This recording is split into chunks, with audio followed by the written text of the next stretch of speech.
League functional के नामजद उम्मीदवार हल्का 250 कराची के राना मुश्ताक राजपूत ने मुल्क की मौजूदा सूरत-ए-हाल से आगाह करते हुए कहा कि पाकिस्तान में नए आने वाले हुक्मरान मुल्क को तरक्की की तरफ गामज़िन करते हैं। औज़ुबिल्लाहिमिनश्शैतानिर्रजीम बिस्मिल्लाहिर्रहमानिर्रहीम। मैं राना मुश्ताक अहमद, उम्मीदवार कौमी असम्बली NA 250 पाकिस्तान मुस्लिम लीग फंक्शनल से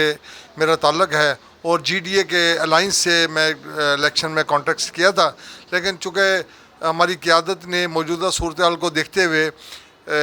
MQM से के साथ इल्हाक़ कर लिया और हमें उनके हक़ में दस्तबरदार करवा दिया गया। लेकिन जिस तरह से इलेक्शन हुए हैं, हमारी ख्वाहिश है, हमारी अल्लाह ताला से दुआ भी है कि पाकिस्तान को इस्तेहकाम मिले और जितने भी उम्मीदवार जीत के आए हैं ये पाकिस्तान और मुल्क और कौम की खिदमत करें और पाकिस्तान ताबिंदा ताबीर करें और अपनी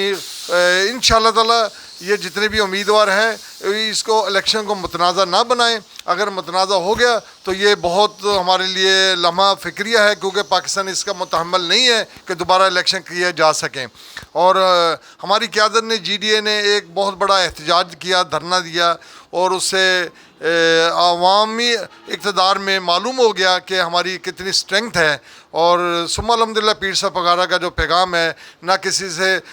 दुश्मनी है और ना किसी से कोई ऐसी अदावत है, बल्कि पीसफुल माहौल में पीर साहब वग़ैरह ने धरना दिया और नेक ख्वाहिशात का इजहार किया कि पाकिस्तान के लिए हम हमदम खड़े हैं और इंशाअल्लाह ताला पाकिस्तान की और क्या में पाकिस्तान से अब तक पीर साहब वग़ैरह मुस्लिम फंक्शन ने जो कुर्बानियाँ दी हैं वो किसी से ढकी छुपी नहीं है। इंशाअल्लाह ताला हम आइंदा भी कुर्बानियाँ देते रहेंगे और पाकिस्तान को इसी तरह से पूरी दुनिया के अंदर रोशनास करवाते रहेंगे।